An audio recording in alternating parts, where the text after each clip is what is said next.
here we have the Frankenstein and the Monster from Hell from Second Sight Films. We'll set the J card to the side. List of extras as usual here. Let's have a look at this wonderful art.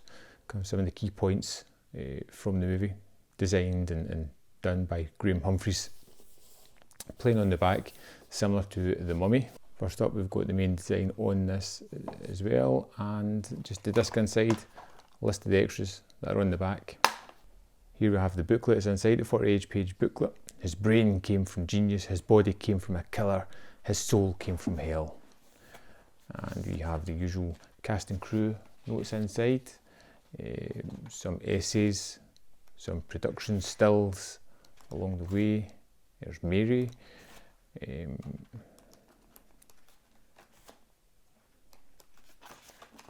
Some nice original poster artwork, and of course the always good acknowledgements and production credits.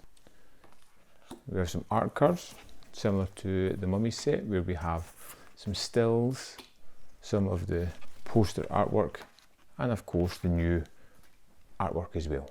Frankenstein and the Monster of Hell from Second Sight Films. This movie was released by Hammer Studios in 1974, again directed by Terence Fisher, and this is a really interesting, slightly different take on the Frankenstein story, and it's extremely gory and bloody as well, which was a nice surprise in this one. We're introduced to Shane Bryant, who plays Simon Hedler, a doctor who's almost following in the footsteps of Frankenstein, doing his experiments. He's bought a body at the start, he's working on it when he is discovered by the police and is sentenced to go to an asylum. Give that to me.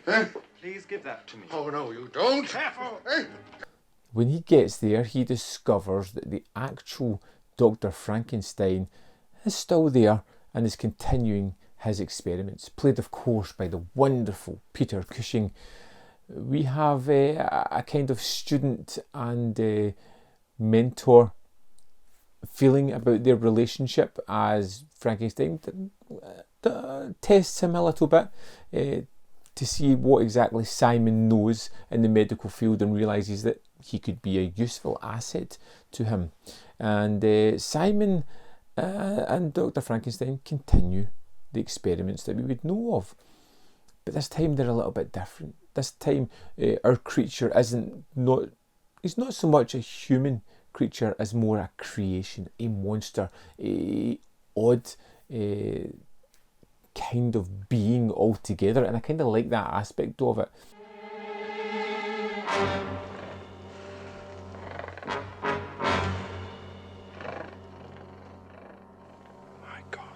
You know, it's a caged monster for most of the movie, unable to speak, unable to relate to these people. It is an experiment that is horrific to see. And we kind of see Simon and Frankenstein work together with the help of their assistant Mary to find the body parts somehow and make the creature more. Constantly adding, taking away, putting more pieces to it. And I kind of like that aspect to it. Excellent, excellent. I couldn't have done better myself. Pop it in.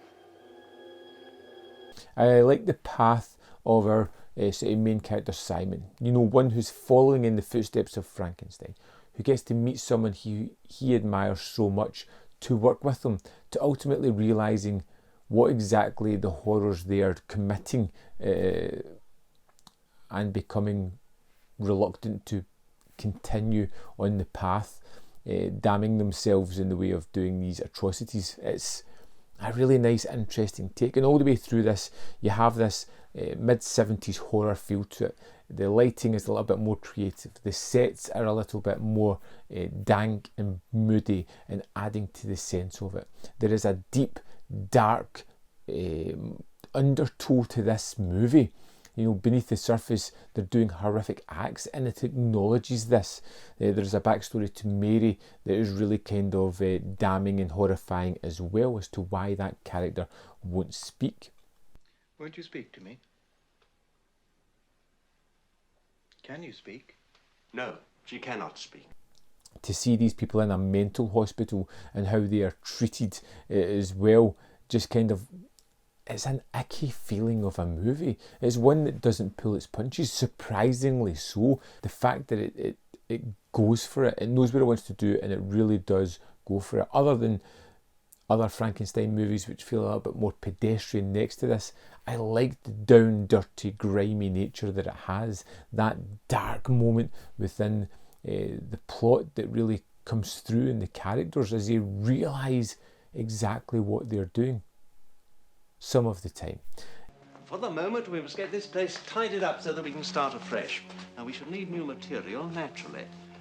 Herr Adler in 106, perhaps.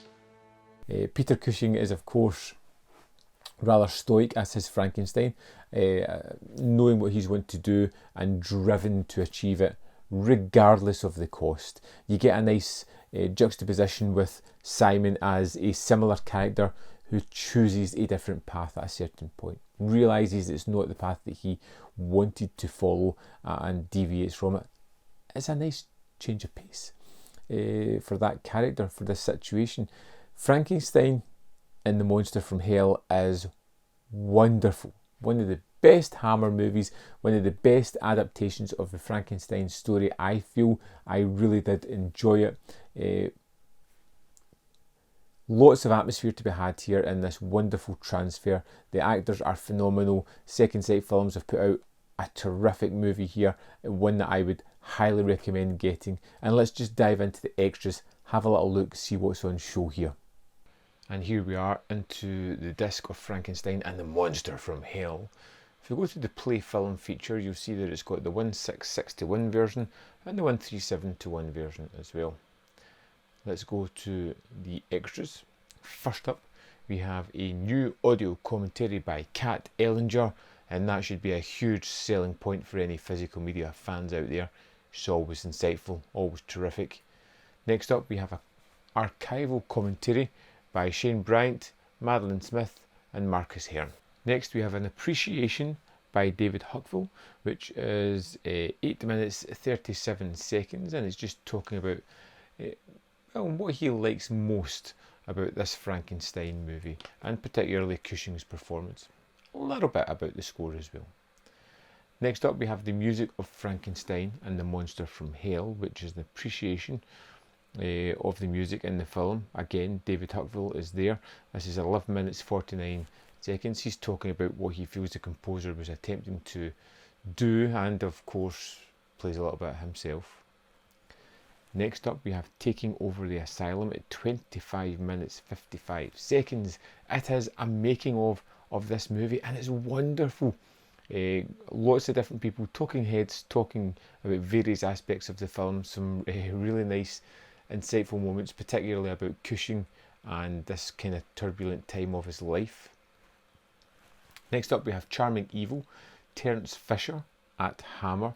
This is 13 minutes 29. Basically, it could have been a lot longer. I could have sat and watched an hour or so of this, but at this time we just kind of touch on the base points of Terry and his work at Hammer Studios, how he got his sort of breakthrough and the kind of work that he did.